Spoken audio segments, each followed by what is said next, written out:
Kajian Kitab.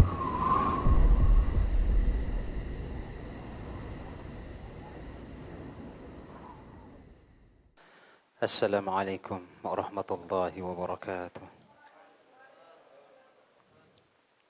Innal hamdalillah nahmaduhu wa nasta'inuhu wa nastaghfiruh wa na'udzu billahi min shururi anfusina wa sayyiati a'malina.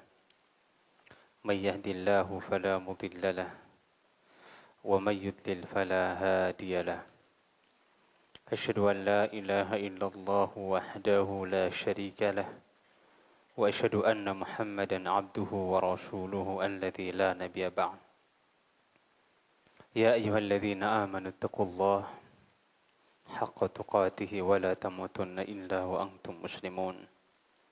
Ya ayyuhan nasu taqu rabbakum alladzi khalaqakum min nafsin wahidah wa khalaqa minha zawjaha wa bassa minhuma rijalan katsiran wa nisaa'a wattaqullaha alladzi tasaaluna bihi wal arham innallaha kana 'alaykum raqiba.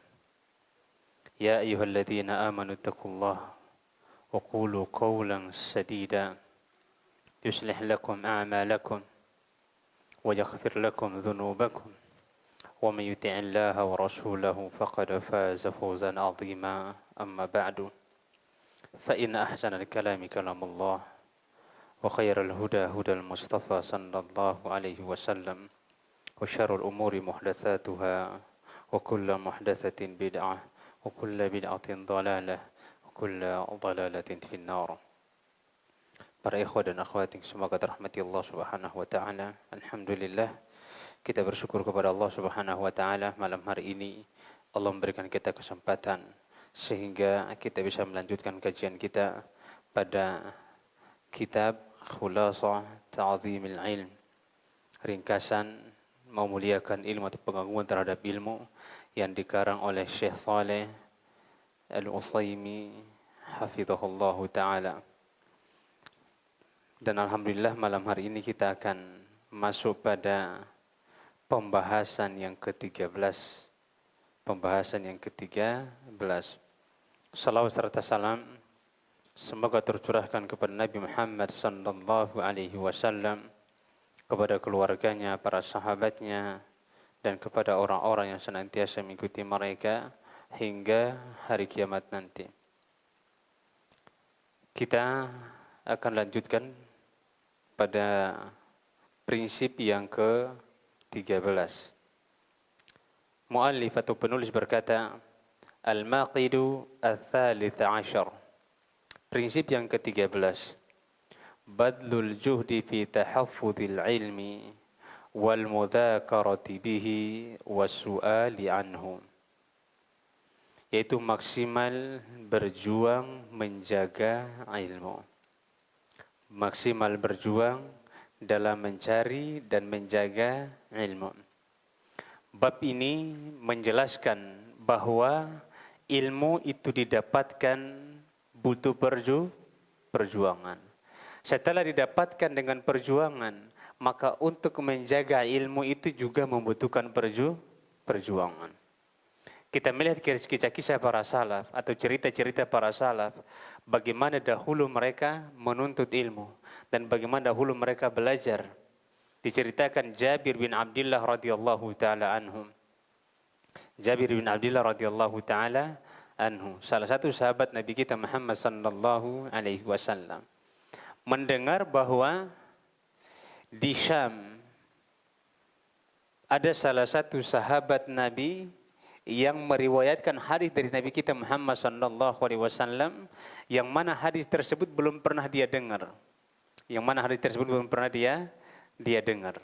Jabir bin Abdullah mendengar bahwasannya di Syam ada satu hadis yang diriwayatkan oleh sahabat Rasulullah sallallahu alaihi wasallam yang mana hadis tersebut belum pernah dia dengar dari sahabat yang lain ataupun dari Nabi kita Muhammad SAW secara langsung. Maka beliau melakukan perjalanan untuk mendapatkan satu hadis tersebut. Dan perjalanan yang beliau tempuh selama 1 bulan. Untuk mendapatkan berapa hadis? 1 hadis. Perginya 1 bulan, berarti kalau pulang pergi berapa bulan? 2 bulan. Dia melakukan perjalanan-perjalanan waktu itu menggunakan apa? Unta. Kalau sekarang pakai pesawat.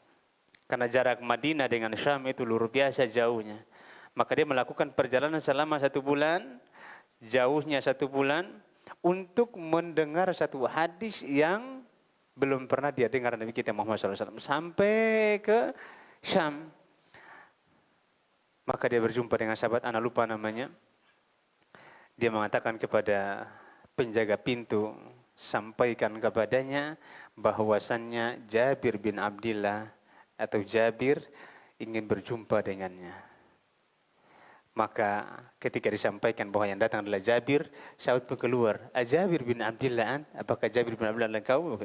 Maka dia mengatakan, "Na'am, aku datang kepadamu karena aku mendengar bahwasanya engkau meriwayatkan 1 hadis yang belum pernah aku dengar Nabi Muhammad sallallahu alaihi wasallam." Maka beliau mengatakan, "Sami'tun Nabiyya sallallahu alaihi wasallam yaqul," aku mendengar Rasulullah SAW bersabda, "Inna, sesungguhnya manusia yajma'u yaumal qiyamati hufatan uratan ghurla." Akan dikumpulkan pada hari kiamat nanti dalam kondisi belum dikhitan, belum disunat, tidak beralas kaki dan tidak berpakaian. Hanya 1 hadis ini belum menempuh jalan berapa jauh? Selama 1 bulan perjalanan. Sementara kita, berapa menit kita jalan ke sini? Berapa menit antum jalan dari rumah? 90, 50, 40 menit. 40 menit. Itu bukan jalan kaki. Pakai sepeda motor. Maka saat ini ilmu Allah Subhanahu wa ta'ala mudahkan kepada kita semuanya. Ilmu itu butuh apa? Butuh usaha yang maksimal agar kita bisa menuntut ilmu dan menjaga ilmu. Nah, bagaimana usaha dikatakan maksimal dalam belajar dan dalam menjaga ilmu? Apa kata beliau? Talaqihi 'anis syuyukh la yanfa'u bila hifdin lahu wa mudhakaratin bihi wa su'ali anhu. Apa kata beliau? Sesungguhnya belajar langsung kepada guru la yanfa'u bila hifdin, tidak akan memberikan efek yang positif tanpa kita menghafal. Tanpa kita menghafal. Ternyata belajar langsung kepada guru, kepada ustaz dan lain sebagainya, itu kurang memberikan manfaat yang signifikan. Meskipun memberikan manfaat, tapi manfaat yang diberikan ketika ilmu itu dihafal jauh lebih banyak daripada manfaat kita hanya duduk belajar. Belajar yang pertama.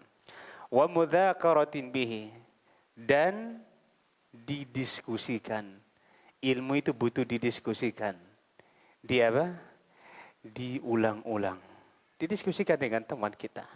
Apa yang dipelajari tadi. Kalau kita terlambat mencatat, kita bertanya. Wa su'alin anhu. Dan ilmu itu butuh ditanyakan. Kalau kita enggak paham, kita harus tanya. Jangan mengungkapkan sesuatu yang tidak kita ketahui ilmunya. Karena ada hal-hal yang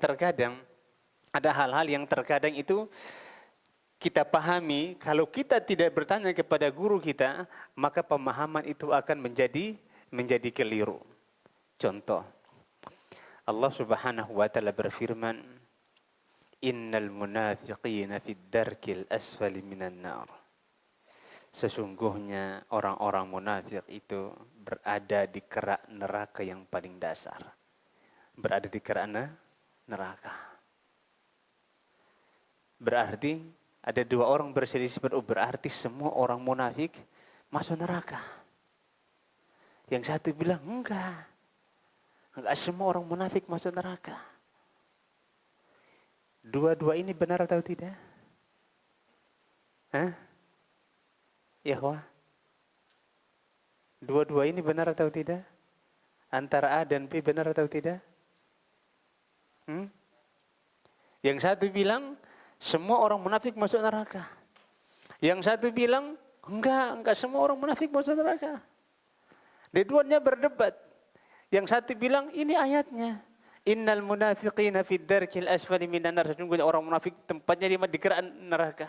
Yang satu mengatakan hati-hati antum. Bukankah Rasulullah mengatakan ayatul munafiqi thalath.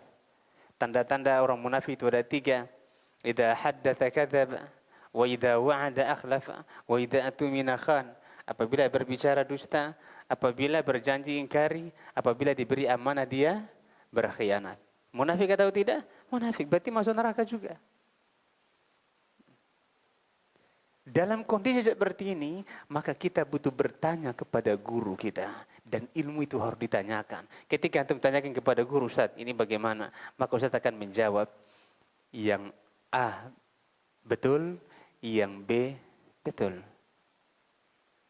Betulnya di mana ini? Hah? Siapa yang bisa jawab? Anak kasih hadiah. Parfum, Masya Allah. Hah. Yang A betul, yang B betul.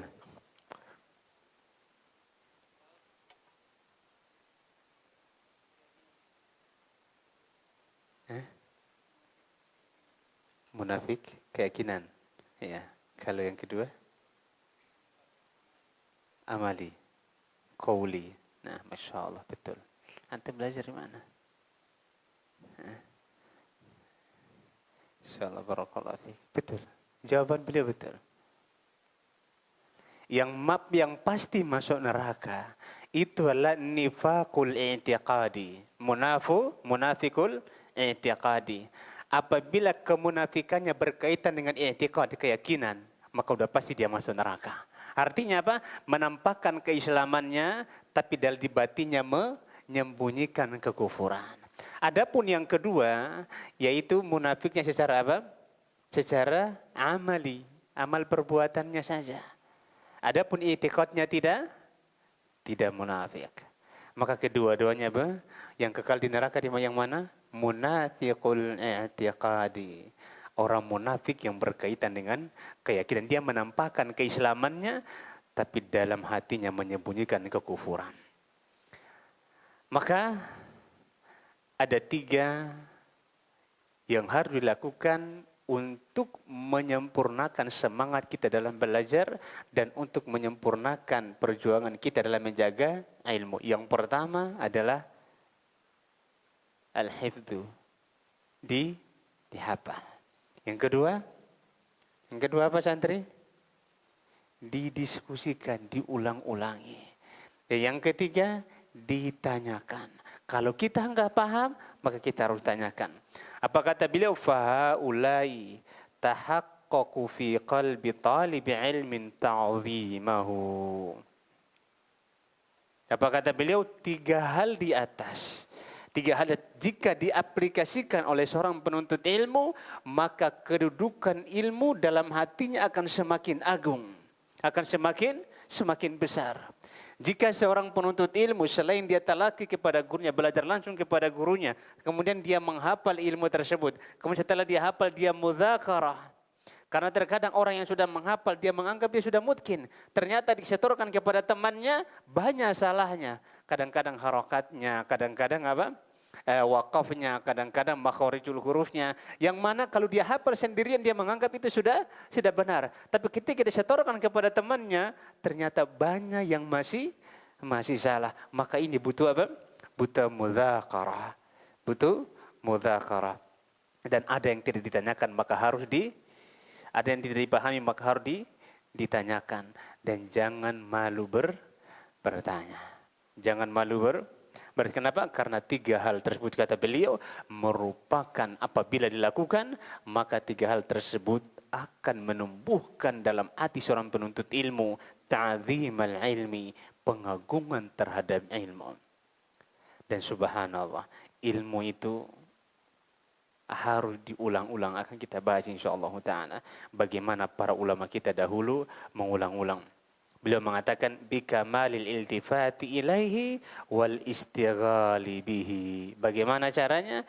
Yaitu betul-betul memperhatikan ilmu dan menyibukkan diri dengan ilmu. Fal hifdzu khalwatun bin nafsi. Menghafal itu membutuhkan konsentrasi. Farhan, antum hafal butuh konsentrasi atau tidak? Butuh konsentrasi. Kalau kita hafal nggak konsentrasi itu nggak akan masuk hafalan tersebut. Makanya kita hafal dalam kondisi kita nonton orang main bola, bisa nggak kira-kira? Antum menghafal Al-Quran dalam kondisi nonton orang main sepak bola, bisa nggak hafal? Dalam kondisi rame kita menghafal, nggak akan mungkin masuk. Tidak akan mungkin masuk. Makanya Imam Az-Zahabi rahimahullah ta'ala mengatakan di antara hal-hal yang melalaikan seseorang menghafal apabila dia menghafal di air yang mengalir. Menghafal di air yang mengalir itu melalaikan. Kenapa? Nanti pas hafal, nengok ikan, berhenti. Ikannya besar kali. Itu melalaikan. Makanya tempat menghafal yang paling bagus itu di mana? Di mana? Tempat menghafal yang paling bagus di mana? Di kamar. Di kamar. Tapi sekarang ini beda. Di kamar tempat main HP yang paling sejuk. Main game gak ada yang tengok. Bapak ibu udah tidur. Kamarlah tempat yang paling empuk untuk main HP. Padahal kamar merupakan tempat yang paling apa? Yang paling baik untuk menghafal. Waktu yang paling bagus untuk menghafal kapan? Waktu yang paling bagus untuk menghafal? Ketika manusia sudah tidur. Makanya ikhwah, ziarah kubur itu yang paling bagus sepertiga malam. Bukan siang-siang. Masalahnya, ziarah kubur sepertiga malam tuh ada horornya. Nanti tiba-tiba ziarah kubur suasananya muncul. Ketawa-ketawa. Ini akibat dari sering nonton film horor. Enggak. Itu enggak akan bangkit dari kubur itu. Ziarah kubur yang paling bagus sepertiga malam. Kapan itu? Jam 2 pagi antum keluar. Ingat mati di sana. Kan sejuk. Enggak ada suara-suara. Berani enggak? Nantilah Ustaz. Ya. Kenapa? Karena konsentrasi itu bisa mengingat betul-betul kematian. Tapi kalau rame-rame ziarah kubur, enggak akan masuk. Kita tidak akan mengingat kematian ketika kita ziarah kubur. Buktinya apa? Lagi nguburkan jenazah aja bercanda-bercanda kadang-kadang orang. Ketawa-ketawa di kuburan. Gimana mau ingat mati? Demikian pula waktu yang paling bagus untuk menghafal itu kapan? Ketika manusia sudah tidur. Di situ antum bangun menghafal. Ya santri? Betul atau tidak Bang Rasa? Betul ya? Betul. Kemudian beliau mengatakan, fal hifdzu khalwatun bin nafsi. Menghafal itu butuh konsentrasi. Jadi kalau antum sedang menghafal para ikhwah harus ada konsentrasi. Dan kita menghafal matan-matan yang kecil. Seperti yang pertama harus kita hafal apa? Arba'in An-Nawawi dari sisi ilmu hadis. Kalau dalam sisi ilmu usul atau ilmu akidah kita hafal apa? Usulul Thalatha. Usulul Thalatha kita hafal. Setelah Usulul Thalatha kita hafal apa? Qawaidul Arba. Kemudian Usulul Sittah dan seterusnya. Wal mudzakaratu julusun ilal qarin. Adapun mendiskusikan atau mengulang-ulang pelajaran itu berinteraksi dengan teman duduk kita. Membutuhkan interaksi, ada orang yang kita setorkan hafalan kita. Makanya para santri kalau mau hafalannya cepat, jangan hafal sendirian. Caranya bagaimana? Harus disetorkan kepada kawan sebelum disetorkan kepada gurunya. Kemudian yang ketiga kata beliau, wasu'alu iqbalun 'alal ilmi. Adapun bertanya adalah apa? Di situ seseorang akan apa? Betul-betul menggali ilmu, mengetahui ilmu, karena ada ilmu-ilmu yang harus kita pelajari, yang harus kita tanyakan kepada guru kita. Suatu hari ada perdebatan antara dua murid. Perdebatan itu terjadi ketika mereka sholat zuhur, di sholat duhur turun hujan. Turun hujan. Ketika turun hujan, maka salam di sholat duhur, imam kemudian menoleh kepada makmum dan memerintahkan muadzin untuk qomat. Ketika turun hujan. Maka ketika turun hujan, imam menjama antara sholat duhur dan sholat asar. Sholat duhur dan sholat. Dan ini sunnah. Dan ini merupakan sunnah. Maka ketika setelah selesai sholat asar, ada salah satu santri yang sholat ba'diyah zuhur. Sholat ba'diyah zuhur setelah kapan? Setelah sholat asar. Dijamak di waktu zuhur. Setelah dia salam, didatangi oleh kawan yang satu. Kawannya mengatakan, enggak boleh lagi antum sholat ba'diyah setelah antum jamak sholat asar. Maka terjadi perdebatan. Terjadi perdebatan, yang kawannya bilang, mana enggak boleh? Boleh. Kenapa? Karena ini masih waktu zuhur. Ini masih waktu zuhur. Kawan yang melarang mengatakan enggak boleh. Kenapa? Karena larangan sholat setelah sholat zuhur itu bukan mu'allal. Tidak ada ilahnya. Itu mu'abbad, ta'abudi. Larangan itu adalah larangan betul-betul ibadah. Dan kita tidak tahu ilahnya. Tidak tahu ilahnya.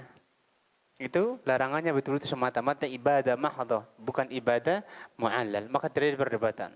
Maka kawan satu bilang, coba antum tanya sama Ustaz antum. Coba datang kepada Ustaz dan bertanya masalah ini. Kira-kira apa jalan keluarnya? Maka dia bertanya kepada Ustaz. Waktu itu dia bertanya kepada salah satu Ustaz. Maka Ustaz mengatakan, yang benar adalah yang mengatakan bahwa tidak boleh lagi sholat sunnah setelah sholat asar. Kenapa? Karena antum sudah menjamak antara zuhur dan asar di waktu zuhur. Dinisbatkan kepada orang lain, mereka masih di waktu zuhur. Tapi disandarkan kepada antum waktunya, antum sudah selesai sholat asar. Maka tidak boleh lagi sholat sunnah. Paham ya? Maka ilmu ini butuh ditanyakan agar kita tidak gagal paham. Agar kita tidak gagal paham. Sehingga jika seseorang telah menjamak antara zuhur dan asar di waktu zuhur, di waktu zuhur, maka tidak ada lagi sholat sunnah bagi dia, kecuali sholat-sholat datailah, sholat sunnah yang punya ilah atau alasan yang aridah mendatang, seperti misalnya sholat tahiyat masjid, maka tidak masalah. Tidak masalah. Maka ilmu itu butuh ditanyakan. Kalau tidak kita paham, maka kita harus tanyakan kepada guru kita. Karena guru kita yang lebih paham daripada kita. Kemudian beliau mengatakan, walam yajalil ulama'ul a'lam yahuduna 'alal hifdzi wa ya'murunahu. Senantiasa para ulama kita memotivasi para penuntut ilmu dan memerintahkan mereka untuk selalu menghafal ilmu yang mereka pelajari. Ini penting. Ini penting. Maka ilmu butuh dihafal. Apa kata Syekh Utsaimin rahimahullahu taala? Apa kata Syekh di sini? Sami'tu Syekhana Ibnu Utsaimin yaqul, aku mendengar Ibnu Utsaimin, Syekh Utsaimin, guru kami berkata, Syekh Utsaimin rahimahullahu taala, beliau mengatakan hafidna qalila wa qara'na katsira. Kami sedikit menghafal dan banyak membaca. Fantafa'na bima hafidna akthar min intifa'ina bima qara'na. Dan kami mendapatkan manfaat lebih banyak dari apa yang kami hafal daripada apa yang kami baca. Ingat, yang ngomong ini siapa? Syekh Utsaimin. Sedikitnya beliau itu banyak bagi kita. Sedikitnya beliau itu sudah banyak bagi kita. Banyak bagi kita, Arba'in Nawawi kita enggak hafal. Al-Quran juga belum kita hafal. Sementara Syekh Utsaimin rahimahullah ta'ala Fathul Bari aja beliau hafal. Fathul Bari yang dikarang oleh Al-Imam Ibnu Hajar Al-Asqalani juga beliau hafal. Itu kata beliau apa? Sedikit. Sedikit menurut beliau itu banyak menurut kita. Apa kata beliau? Kami sedikit menghafal dan banyak membaca. Namun manfaat yang kami dapatkan dari menghafal itu lebih banyak daripada banyak kami membaca. Berarti para ikhwah, segala sesuatu yang berkaitan dengan ilmu kalau dihafal, maka akan semakin memberikan efek positif kepada diri kita. Semakin tidak dihafal, maka akan memberikan efek positif yang kepada kita sangat sedikit. Maka mulailah untuk menghafal. Dan menghafal itu butuh konsentrasi. Butuh konsentrasi.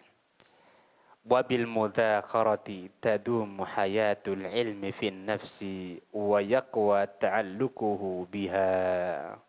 Dan dengan mengulang-ulang wal bimudzakarati, dan dengan berdiskusi mengulang-ulang pelajaran, tadumu hayatul ilmi fin nafsi. Apa kata beliau? Ilmu itu akan bertahan hidup lebih lama dalam diri seseorang. Ketika diulang-ulang, maka ilmu itu akan lebih bertahan lama. Wa yaqwa ta'alluquhu biha, dan lebih melekat pada jiwa seseorang. Ana pernah mendengar temannya di Madinah waktu kita lagi umrah. Ada salah satu kawan yang ambil jurusan Al-Quran di Universitas Islam Madinah, teman. Yang beberapa kali ketika umrah berjumpa dengan beliau dan berbincang-bincang. Dia mengatakan, temannya bercerita waktu itu dia juga ada di situ. Teman yang menceritakan ke saya terkait dengan teman yang ambil jurusan Al-Quran di Madinah ini ada di situ. Dua-duanya ada. Dia bercerita, Ustaz, fulan ini menghatamkan hafalannya 30 juz. 1 minggu 2 kali. 1 minggu 2 kali. Berarti 1 bulan berapa kali dia hatam? 8 kali. Itu hifdzun bil ghaib. Menghafal, merojaah dengan hafalan tanpa melihat Al-Quran. Itu seminggu 2 kali.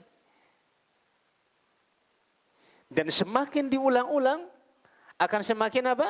Semakin kuat hafalan tersebut. Kenapa harus semakin diulang-ulang? Akan disebutkan di sini. Akan disebutkan dalam buku ini. Kenapa hafalan selalu diulang?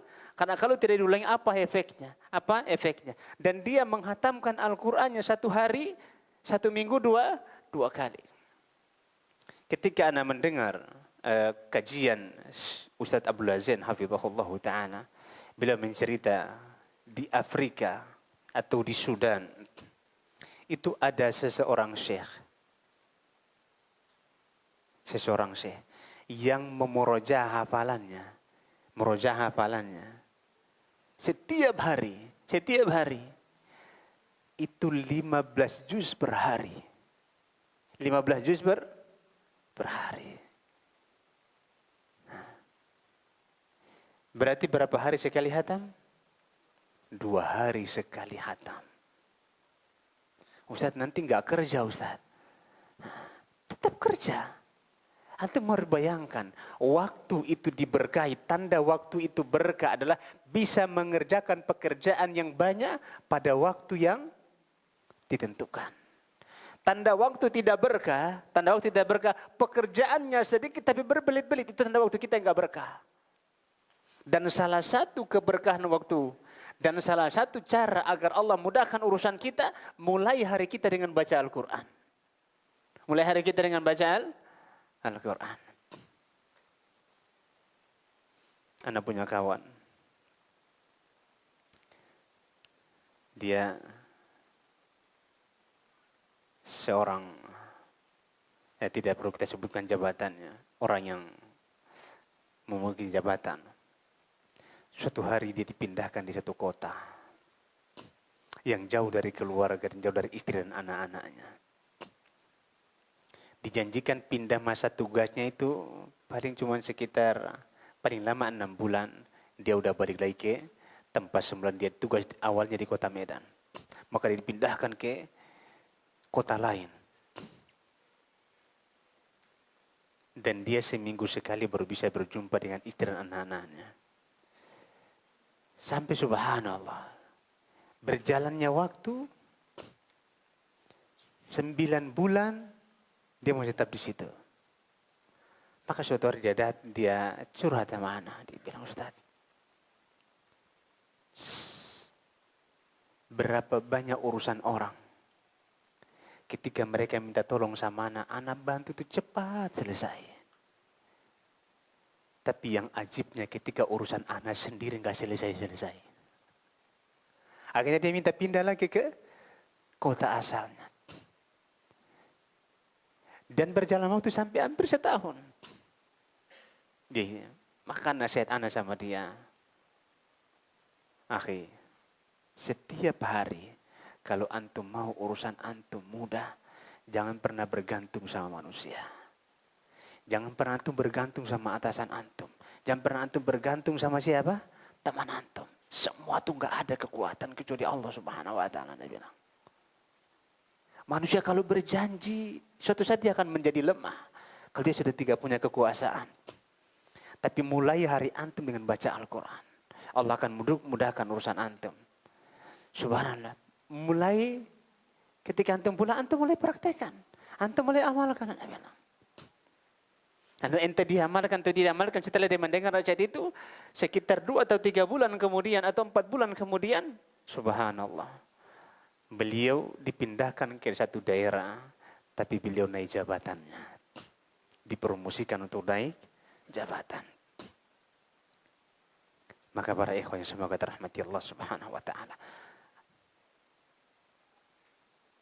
Teman kita tadi yang menghatamkan Al-Quran 1 minggu 2 kali dengan hafalannya, dia tidak rugi dengan waktunya.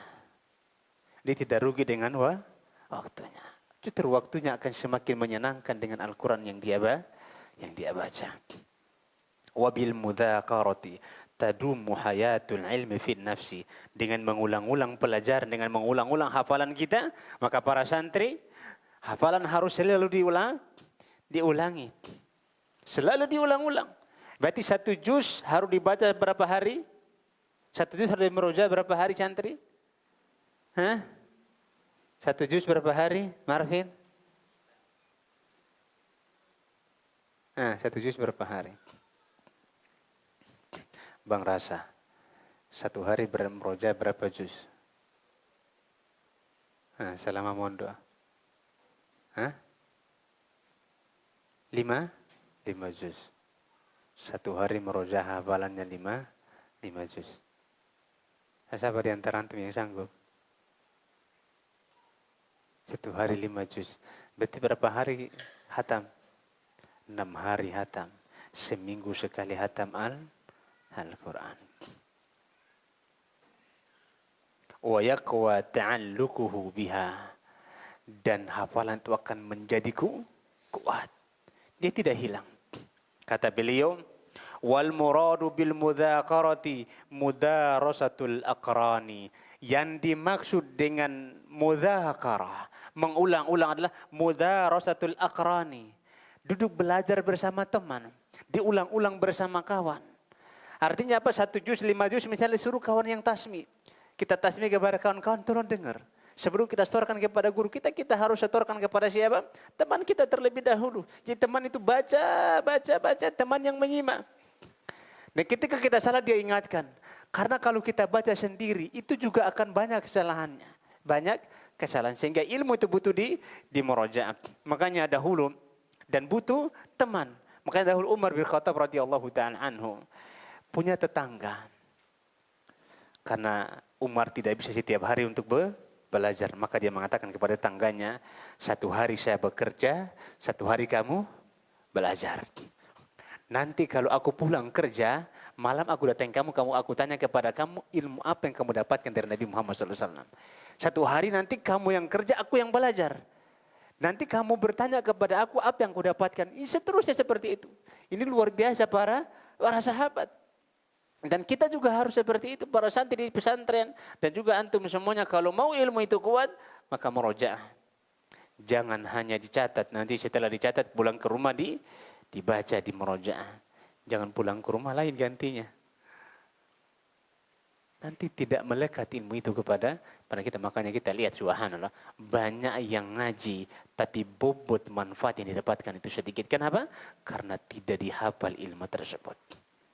Ketika dicatat tidak dihafal. Kata beliau, waqad umirna bita'ahudil Qur'anil lati huwa aisarul ulum. Dan kita telah diperintahkan untuk selalu mengulang-ulang Al-Quran. Sementara Al-Quran merupakan ilmu yang paling mudah. Ilmu yang paling mudah. Walaqad yassarnal Qur'ana lidzikri fahal mim muddakir. Dan sungguh telah kami mudahkan kepadamu Al-Quran, wahai Muhammad. Dan Al-Quran merupakan ilmu yang paling mudah. Kalau ilmu yang paling mudah saja disuruh diulang-ulang untuk dihafal, maka bagaimana dengan ilmu yang lain? Maka bagaimana dengan ilmu yang lain? Rawal Bukhari, Al-Imam Bukhari rahimahullahu ta'ala meriwayatkan, wa Muslimun, dan Imam Muslim. Dan ikhwah subhanallah, diceritakan Al-Imam Al-Bukhari rahimahullahu ta'ala ketika mencari hadis, itu beliau berjalan dari satu negeri ke negeri yang lain, berpindah lagi dari negeri yang lain, itu berjalan kaki atau menggunakan onta. Berjalan kaki atau menggunakan onta, wallahu a'lam bishawab. Waktu itu tidak ada pesawat terbang. Dia berjalan di satu perjalanan ke perjalanan yang lain, sampai para ulama kita menyimpulkan perjalanan yang ditempuh oleh Imam Bukhari untuk mencari hadis dari kota ini ke kota, dari Basra ke Syam, dari Syam ke Makkah, dari Makkah ke Madinah, dari Madinah ke Bukhara, terus beliau berjalan itu sejauh 14.000 kilometer. 14.000 kilometer untuk mengumpulkan hadis. Makanya wajar ketika sahihnya dikatakan apa? Merupakan as-sahhul kutub tahta adimi sama ba'dal Quran, Sahihil Bukhari. Kitab yang paling sahih di bawah kolong langit setelah Al-Quran adalah Sahih Bukhari. Sahih Bukhari. Sebagian ulama kita mengatakan as-sahhul kutub tahta adimi sama ba'dal Quran, Muwatta Imam Malik. Imam Malik, kitab yang paling sahih di bawah kolong langit setelah Al-Quran adalah Muwattanya Imam Malik. Yang jadi pertanyaan, kenapa ada dua versi ucapannya? Yang satu bilang kitab yang paling sahih di bawah setelah Al-Quran adalah Muwatta Imam Malik. Yang kedua bilang kitab yang paling sahih di bawah kolong langit setelah Al-Quran adalah kitabnya Imam Bukhari. Kenapa?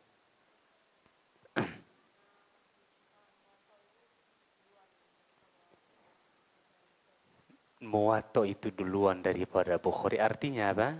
Ketika Imam Malik masih hidup, Imam Bukhari belum lahir. Ketika lahirnya Imam Bukhari, maka kitab yang paling sahih setelah Al-Quran di permukaan bumi adalah kitabnya Imam Bukhari. Bagaimana tidak? Beliau mengumpulkan hadis-hadis tersebut. Dalam sahih beliau itu menempuh perjalanan yang lumayan jauh. Kalau saat ini kita mau cari hadis, tinggal kita buka Maktabah Syamilah. Untuk tahu di Maktabah kitab-kitab para ulama ada namanya Maktabah Asy-Syamilah. Itu sampai 15.000 buku yang ada di situ. Tinggal kita klik lafaz hadisnya, kemudian kita ketik lafaz hadis, kemudian kita pencet, itu semua hadis keluar di situ. Antum mau cari hadis apa di situ bisa keluar semuanya. Dahulu para ulama kita ketika mau mengumpulkan hadis apa mereka lakukan? Mereka harus melakukan perjalanan yang jauh. Perjalanan yang jauh. Tapi mereka tidak pernah berkeluh kesah. Kenapa demikian ya? Karena mereka sadar dan mereka tahu bahwa menuntut ilmu bagian daripada jalan menuju surga dan jalan untuk mendekatkan diri kepada Allah Subhanahu wa taala. Sekarang kita dimudahkan untuk belajar. Sekarang kita dimudahkan jalan-jalan surga. Sekarang kita dimudahkan jalan untuk beribadah kepada Allah Subhanahu wa taala. Tapi kita masih malas. Malas-malasan belajar. Imam Bukhari 14.000 kilometer beliau menempuh perjalanan untuk mencari ilmu. Mengumpulkan hadis-hadis. Luar biasa. Kenapa? Karena mereka sadar bahwa menuntut ilmu merupakan ibadah kepada Allah Subhanahu wa taala.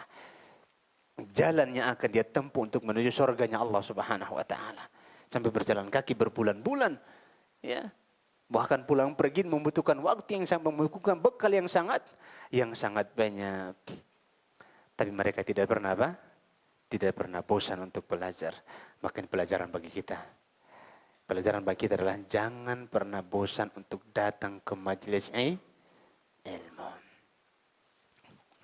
Walaupun hujan, kadang-kadang yang menjadi masalah kalau sudah hujan kajian diliburkan. Nah, perhatikan kemarin di Masjid Muwahhidin hujan, kajian diliburkan. Kenapa? Karena memang mental kita tuh mental manja. Kalau hujan berat lah Ustaz datang ke majelis ilmu. Alasannya apa? Sholat aja disuruh di rumah Ustaz. Masa belajar kita harus datang?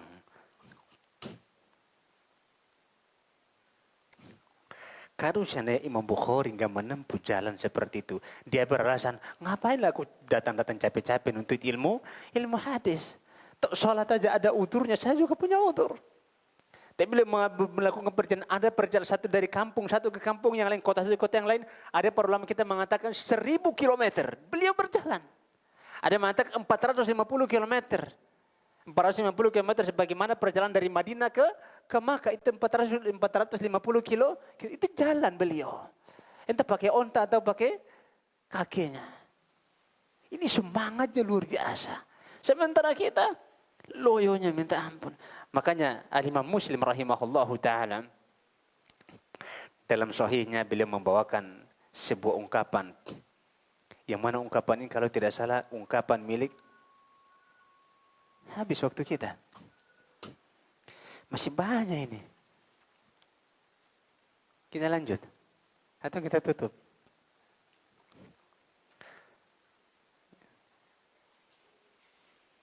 Kok cepat kali. Salah jamnya ini. Ya. Insyaallah kita lanjutkan di pertemuan akan datang. Ya, barakallahu fikum. Wallahu ta'ala ala bisawab. Subhanakallahumma bihamdika asyhadu an la ilaha illa anta astaghfiruka wa atubu ilaik. Wassalamualaikum warahmatullahi wabarakatuh.